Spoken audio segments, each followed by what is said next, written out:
wireless. The easiest way to identify that panel is it's the only panel that talks to you in a girl's voice. Oh, okay. the other way is you have regular Ademcos. Most of their keypads open down. There are some other systems with keypads that open down, but most of the time it's an Ademco. And if it's not, then we can deal with that when we get there. And then the other one is, does the keypad open down or to the left? Because some of them open to the left, like our Concord Express keypads open to the left. The other thing is, if it says anything on the keypad, that can always help us out. Or if it says anything on the panel itself, that can help us out as well. Other than that, just need to find out if the system's working, if it's currently being monitored, whether or not they have remotes, whether or not they want remotes, whether or not they have smoke detectors, whether or not they want smoke detectors, things of that nature. Find out, how many doors they got, is the system functional, was it functional the last time it was on. As much information as they can get about the existing alarm system will help us out. Make your job easier out there. What about if both the wireless and the well, obviously, the panel, even though it's a wireless system, has to be wired in. Am I correct? There has to be a power source to it. Is that correct? Yes, depending on the wireless system, there's a couple of different types. But like this system here, the Ademco Lynx is one of the most common used ones. It has to have a power wire and a phone wire, unless it has a cell phone backup. Which these ones right here can have an internal cell phone backup built into it. Rather than having to put an exterior cell phone backup, you can actually put one inside this panel. And so you can just run one wire for this one if needs be, but if they have a landline, it'll be two wires, one for the AC power and then one for the phones. Now, some of you guys obviously work in different parts of the country where you don't have ice storms. Oklahoma has ice storms, and it's a good idea to have a backup battery or a power source. Tell us a little bit about the backup battery and how long it'll power the alarm. Every one of our alarm systems has a backup battery. Obviously, in the hardwire ones with the big panels, they're a little bit bigger. But every single one of our backup batteries will run our alarm system for 14 hours, not in alarm, 7 hours in alarm. And when I say in alarm, I mean sirens, blaring, the whole nine. And whenever we install a cell phone backup, it comes with its own independent battery backup as well. So if you have an alarm system with a cell phone backup, they can cut your power and your phone lines, and the alarm system is still going to do its job. Still going to be functional. Okay, and that's really good to know, and that's really important, especially here in Oklahoma with ice storms that can shut the power down. Now, what happens on a system that doesn't have the cell phone backup if they cut the line? Is there any type of line fault monitor or alarm that's going to sound? Tell us what happens there. Yeah, we do a phone line monitor. Whenever they cut the line, it shorts out our wires and it causes the alarm to go off. Unfortunately, it's not going to call anybody when that happens, but it's still going to sound all the bells and whistles. So the alarm's going to go off when they cut the phone line. It's just not sending a signal, so at least it can alert the person in the home or a neighbor or something like that. That's correct. Now let's talk about the specific questions when they've actually they've told them they're going to get this great alarm package and we're going to install it and we're going to activate and do all this. What questions do you really need to know to make your job easier? What questions can we ask the customer to make your installation easier? Go ahead and talk about that. The home structure or what? Yeah, basically we need to know, if it's 1 story, 2 story. We need to know how many doors they have, what the doors are made of, whether it's a wood door, whether it's a glass sliding door.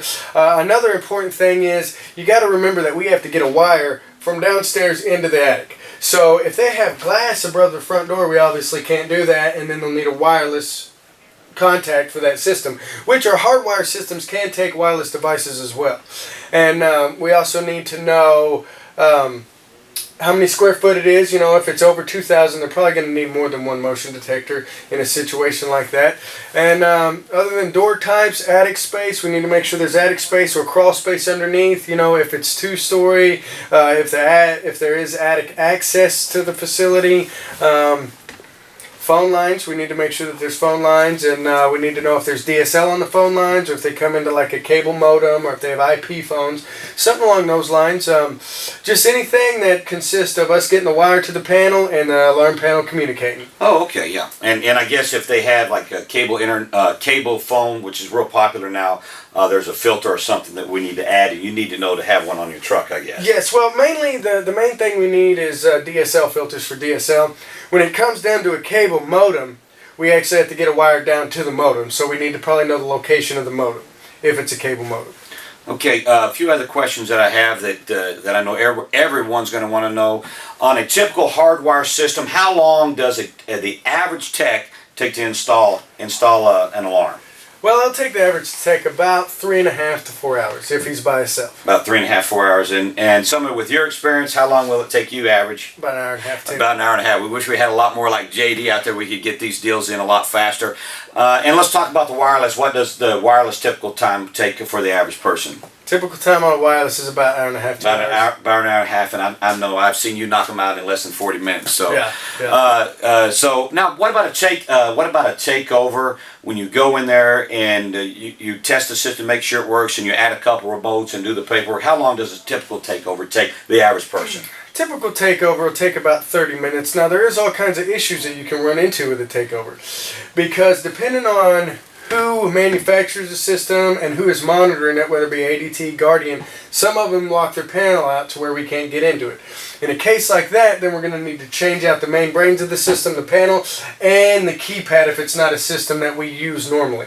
If it's in a Demco or something like that, hence your people identifying the systems. If it's something we use, we can just replace the panel and get away pretty cheap. If it's something we don't, then we'll have to replace the panel and the keypads in the home.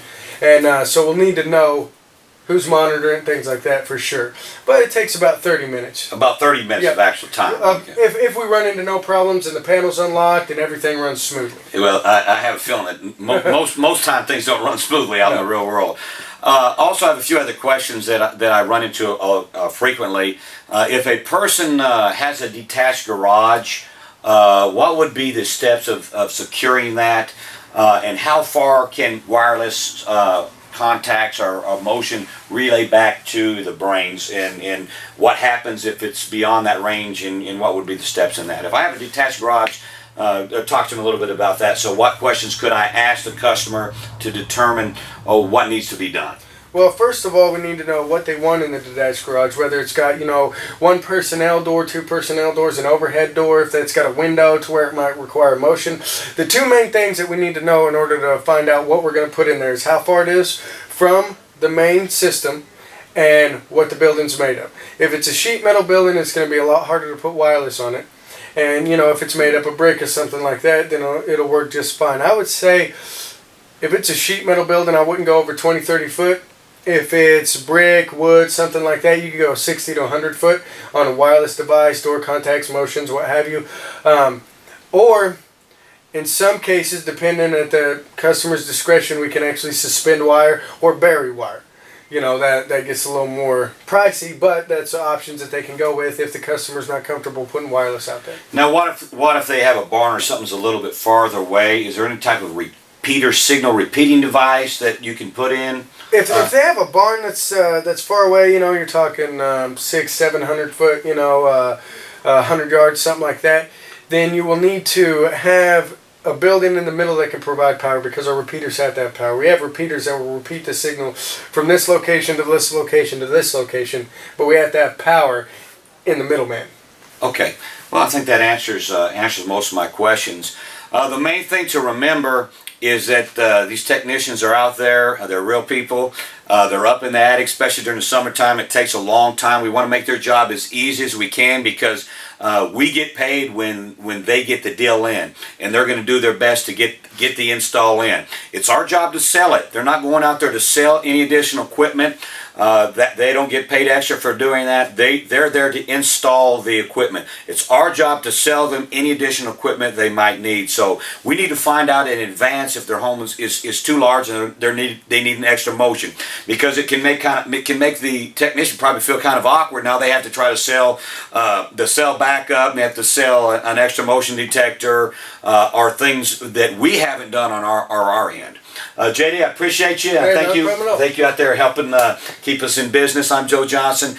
Thanks for your time. I look forward to working with you.